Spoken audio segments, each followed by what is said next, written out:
Good morning students. So last class la வந்து நீங்க பாத்தீங்கன்னா types of plant tissue culture, organ culture, meristem culture and protoplast culture பாத்தீங்க. So இந்த classல நீங்க cell suspension culture, it is the most important one, okay? The growing of cells including the culture of single cells or smaller aggregate of cells, a group of cells in vitro in liquid medium. நீங்கள் single cell எடுத்து வந்து பார்த்தீங்கன்னா culture மீடியமில் இல்லை liquid மீடியமில் apply பண்ணும்போது நீங்கள் cell suspension நடக்கும்னு சொல்லியிருக்காங்க. இப்போ பாருங்கள் உங்களுக்கு எக்ஸ்பிளேஷன் கொடுக்கும். ஒரு பிளான்ட்டில் நீங்கள் பிளான்ட் எடுத்துருக்கீங்க, it may be leaf, okay. அந்த லீஃப் வந்து பார்த்தீங்கன்னா நீங்கள் உங்களுக்கு கல்ச்சர் மீடியமில் அப்ளை பண்ணும்போது உங்களுக்கு என்ன ஃபார்ம் ஆகும்னா உங்களுக்கு தெரியும் கேலஸ் வந்து ஃபார்ம் ஆகும், ஓகே. நியூட்ரியன் மீடியமில் எம்எஸ் மீடியம் ஏதோ ஒரு மீடியம் எடுத்து நீங்கள் அப்ளை பண்ணும்போது உங்களுக்கு கேலஸ் வந்து ஃபார்ம் ஆகும். கேலஸ் வந்து பார்த்தீங்கன்னா உங்களுக்கு வந்து பார்த்தீங்கன்னா ஃபார்ம் ஆயிருக்கு. இப்போ இந்த கோனிக்கல் ஃப்ளாஸ்க் இல்லைன்னா இந்த கேலஸ் வந்து ஃபார் எக்ஸாம்பிள் டெஸ்ட் டியூப் கூட வச்சிங்க. இந்த கோனிக்கல் ஃப்ளாஸ்க் நான் உங்களுக்கு கொடுத்துருக்கேன். இந்த கோனிக்கல் ஃப்ளாஸ்க்கை நீங்கள் ஷேக் பண்ணும்போது the shake of conical flask, this callus it is broken down into a mass of individual cells. இது மாதிரி உங்களுக்கு broken down ஆகிடும். இதை செல் சஸ்பென்ஷன் சொல்லலாம், ஓகே. ஸோ அதான் நான் ஷேக்கர்னு கொடுத்துருக்கேன். இதை வந்து என்ன பண்ணால் ரோட்டரி ஷேக்கர்னு சொல்லுவாங்க. இந்த இன்ஸ்ட்ருமெண்ட் மூலமாக இந்த கோனிக்கல் ஃப்ளாஸ்க்கை நீங்கள் ஷேக் பண்ணும்போது this callus is broken down into individual cells, நிறைய செல்ஸாக broken ஆகிடும். இப்போ என்ன பண்ணுறீங்கன்னா இதை எடுத்து ஒரு டெஸ்ட் டியூப்பில் நீங்கள் என்ன பண்ணுறீங்கன்னா எல்லாத்தையும் போர் பண்ணிவிட்டு இதை நீங்கள் என்ன பண்ணுறீங்கன்னா சென்ட்ரிஃபியூஜ் பண்ணுறீங்க. Centrifuge is a machine. உங்களுக்கு வந்து பர்சிபிட்டேஷன் ஆகிடும். உங்களுக்கு வந்து பார்த்தீங்கன்னா அந்த செல்ஸில் வந்து பார்த்தீங்கன்னா பர்சிபிட் ஆகிட்டு mass of cells is settle down, எல்லாம் வந்து செட்டில் ஆகிடும், ஓகே. ஸோ இந்த மாஸ் ஆஃப் செல்ஸ் செட்டில் ஆகிறதுக்கு உங்களுக்கு சென்ட்ரிஃபியூஜன் பார்த்தீங்கன்னா பண்ணுறீங்க, அப்போ ஃபில்ட்ரேஷன் பண்ணுறீங்கன்னு அர்த்தம், ஓகே. திஸ் சென்ட்ரிஃபியூஜ் செல்ஸ் வந்து பார்த்தீங்கன்னா இந்த மாஸ் ஆஃப் செல்ஸ் நீங்கள் வந்து பிரைமரி மெட்டபாலைட்ஸ்னு அர்த்தம். This primary metabolites is converted into secondary metabolites with a apply of bioreactor. ஏற்கனவே ஃபர்ஸ்ட் கிளாஸில் நடத்திருப்பேன் ஃபெர்மெண்டர் சொல்கிற மிஷின். இந்த பிரைமரி மெட்டபாலைட்ஸ் தான் வந்து பார்த்தீங்கன்னா உங்களுக்கு செகண்டரி மெட்டபாலைட்ஸ் தான் உங்களுக்கு ப்ரொடியூஸ் ஆகும். அப்போ என்ன மிஷின் நீங்கள் இந்த அப்ளை பண்ணுறீங்கன்னா எந்த மிஷின் நீங்கள் யூஸ் பண்ணுறீங்கன்னா பயோரியாக்டர் யூஸ் பண்ணுறீங்க, ஓகே. ஃபார் எக்ஸாம்பிள் இங்கே வந்து இந்த செல்கள் வந்து பார்த்தீங்கன்னா இம்மோபிலைஸ்டாக இருக்கணும், மூவ்மெண்ட் இருக்கக்கூடாது, செல் வந்து மொபைலைஸ் ஆகக்கூடாதுன்னா நான் ஏற்கனவே சொல்லியிருக்கேன் கால்சியம் அல்ஜினேட் வந்து பார்த்தீங்கன்னா மேக்ஸ் இம்மோபிலைஸ் செல்ஸ்ன்னு கொடுத்துருக்காங்க. இப்போ இந்த பிரைமரி மெட்டபாலைட்ஸை பயோரியாக்டரில் அப்ளை பண்ணும்போது உங்களுக்கு வந்து என்ன ஃபார்ம் ஆகும்னா செகண்டரி மெட்டபாலைட்ஸ் லைக் ஆல்கலாய்ட்ஸ் ஃபேவனாய்ட்ஸ்லாம் வந்து ஃபார்ம் ஆகும், okay. So by the use of this cell suspension culture we can produce secondary metabolites, okay. So இப்போ explanation கொடுத்துருப்பாங்க. The cell suspension is prepared by transferring a portion of callus into the liquid medium is agitated. அப்படின்னா உங்களுக்கு அந்த ஃபெர்மெண்டர் சொல்கிற மிஷினில் டாப்பில் வந்து என்ன இருக்குன்னா அகிட்டேட்டான ரோட்டர் மாதிரி ஒரு மிஷின் இருக்கும். அது அந்த நீங்கள் லிக்விட் மீடியம் அப்ளை பண்ணோன்னா இந்த பார்த்தீங்கன்னா கேலஸ் அப்ளை பண்ணுறீங்க, நீங்கள் எந்த மீடியம் அப்ளை பண்ணுறீங்களோ அந்த செல்ஸ் கூட உங்களுக்கு அது ரோட்டர்னா ஃபாஸ்ட்டாக சுற்றும் பொழுது உங்களுக்கு வந்து எல்லாம் டிசால்வ் ஆகும், ஓகே. உங்களுக்கு அதான் சொல்லியிருக்காங்க is agitated using what means rotary shaker. அப்போ இந்த கோனிக்கல் ஃபாஸ் நல்லா ஷேக் ஆகும்போது உங்களுக்கு வந்து செல் வந்து சஸ்பென்ஷன் ஆகிடும், okay. The cells are separated from callus tissues. The cells are separated from callus tissues and used for cell suspension culture for the production of what means secondary metabolites. நல்லா கவனிங்க. இந்த செல் வந்து பார்த்தீங்கன்னா the mass of cells which is produced from the callus and this callus which is broken down into mass of cells is a primary metabolites. This primary metabolites வந்து பார்த்தீங்கன்னா நீங்கள் பயோரியாக்டரில் apply பண்ணும்போது மீடியமாக அப்ளை பண்ணும்போது உங்களுக்கு என்ன வந்து ஃபார்ம் ஆகும்னா செகண்டரி மெட்டபாலைட்ஸ் ப்ரொடியூஸ் ஆகும், okay. That we call as alkaloids flavonoids சொல்கிற செகண்டரி மெட்டபாலைட்ஸ்லாம் ப்ரொடியூஸ் பண்ணுறதுக்கு என்ன கல்ச்சரை வந்து ப்ரொடியூஸ் பண்ணுறீங்கன்னா செல் சஸ்பென்ஷன் கல்ச்சர் வந்து பயன்படுத்துகிறீங்க, okay. So production of secondary metabolites சொல்லும்போது பார்த்தீங்கன்னா cell suspension culture can be useful for the production of secondary metabolites like எதெல்லாம் alkaloids, flavonoids, terpenoids, phenolic compounds and recombinant proteins லாம் நம்ம secondary metabolites ப்ரொடியூஸ் பண்ணலாம். எந்த culture cell substance culture with help of what means நல்ல கவனிங்க ஃபெர்மெண்டா சொல்கிற மிஷினில் தான் நம்ம வந்து ப்ரொடியூஸ் பண்ண முடியும், உற்பத்தி பண்ண முடியும். Secondary metabolites are chemical compounds that are not required by the plant for normal growth. தாவரத்தோட வளர்ச்சிக்கு இந்த secondary metabolites வந்து தேவைப்படாது. ஆனால் எதுக்கு பயன்படும் சொல்லும்போது development but are produce in the plant as a byproduct cell metabolisms. அதாவது பார்த்தீங்கன்னா ஒரு செல்லோட வளர்ச்சியை மாற்றத்துக்கு தான் இந்த செகண்டரி மெட்டபாலைட்ஸ் வந்து பயன்படும் சொல்கிறாங்க, ஓகே. எக்ஸாம்பிள் சொல்லும்போது biosynthesis or isolation of indole alkaloids from Catharanthus roseus. நித்திய கல்யாணி சொல்கிற தாவரத்துலேருந்து உங்களுக்கு எதை ஐசோலேட் பண்ணியிருக்காங்க, என்ன ஆல்கலாய்ட்ஸ்னால் இண்டோல் ஆல்கலாய்ட்ஸ் வந்து பார்த்தீங்கன்னா பிரித்து எடுத்திருக்காங்க, okay.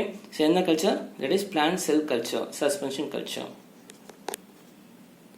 The process of production of secondary metabolites can be scaled up and automated using bioreactors. நான் முக்கியமாக சொன்னேன், இந்த செகண்டரி மெட்டபாலைட்ஸ் வந்து எதில் ப்ரொடியூஸ் பண்ணுவாங்க, எந்த மிஷினில் வந்து வச்சு உற்பத்தி பண்ணுவாங்கன்னா சொன்ன bioreactors. Okay, for commercial productions. Many strategies such S bio transformation பண்ணுவாங்க. எலைசேட்டேஷன் சொல்லும்போது பார்த்தீங்கன்னா chemical compounds given to produce சில கெமிக்கல்ஸ் வந்து காம்பவுண்ட்ஸ் வந்து அப்ளை பண்ணும்போது அதில் வந்து பார்த்தீங்கன்னா செகண்டரி மெட்டபாலைட்ஸ் வந்து ப்ரொடியூஸ் பண்ணலாம் சொல்கிறாங்க. இம்மோபிலைசேஷன் ஏற்கனவே சொன்னேன். இம்மோபிலைசேஷன் சொல்லும்போது அந்த நம்மளுக்கு பிரைமரி மெட்டபாலைட்ஸ் வந்து ப்ரொடியூஸ் ஆயிருக்கு. அந்த பிரைமரி மெட்டபாலைட்ஸ் வந்து பார்த்தீங்கன்னா ஒரு சென்ட்ரிஃபியூஜ் பண்ணும்போது இல்லை அதுக்கு முன்னாடி இருக்க ப்ராசஸ்லையோ அந்த செல்கள் வந்து மூவ்மெண்ட் மொபைலைஸ் ஆகக்கூடாதுன்னா நம்ம என்ன அப்ளை பண்ணோம், கால்சியம் ஆல்ஜினேட் அப்ளை பண்ணணும்னு சொன்னேன் to make what immobilize cells.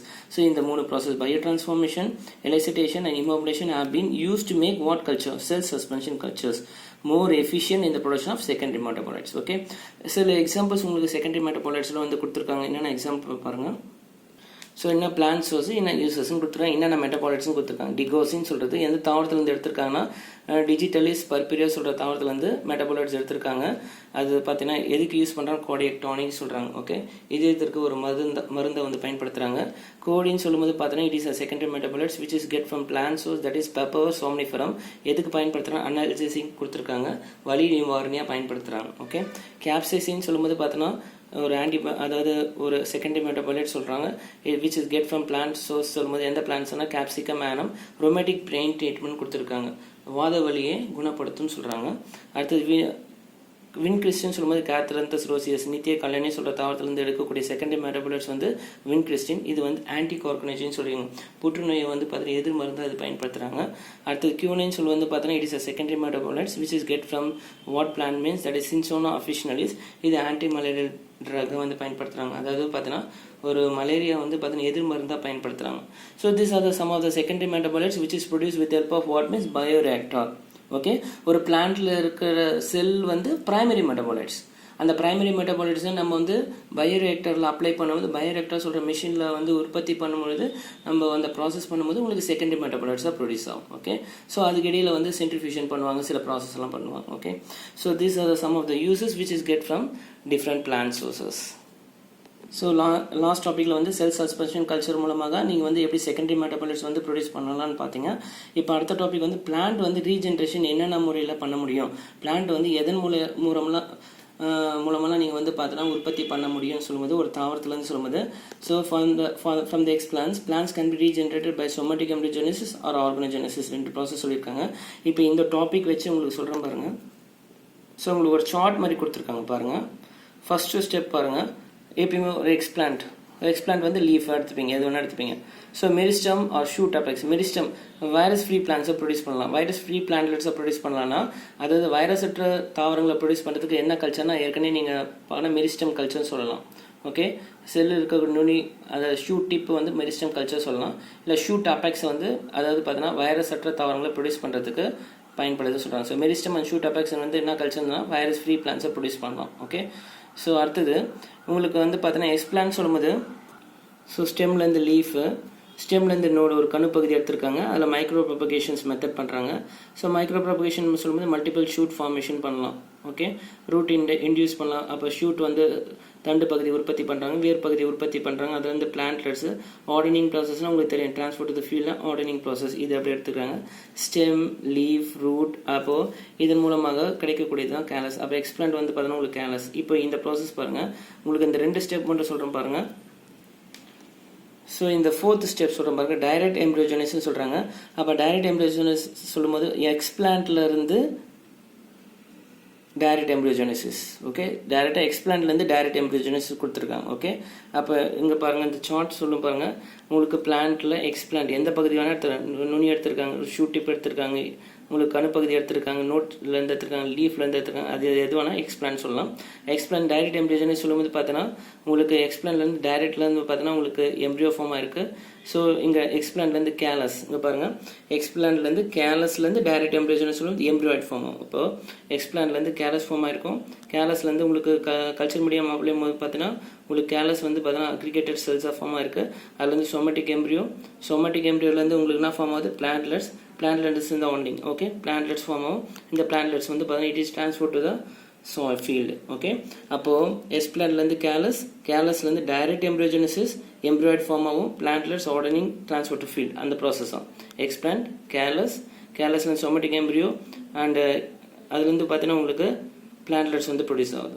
So அடுத்த ப்ராசஸ் பாருங்கள், அதே எக்ஸ்பிளான்ட்லேருந்து கேலஸில் இன்டைரக்ட் எம்ப்ரியோஜெனிசிஸ் சொல்லும்போது பார்த்தீங்கன்னா உங்களுக்கு ஃபஸ்ட்டு ஷூட் தண்டு பகுதி உற்பத்தி ஆகுது, ரூட் வந்து வேர் பகுதி உற்பத்தி ஆகுது, அதுலேருந்து plantlets hardening transfer to field. அதில் உங்களுக்கு சார்ட் பாருங்க, இங்கே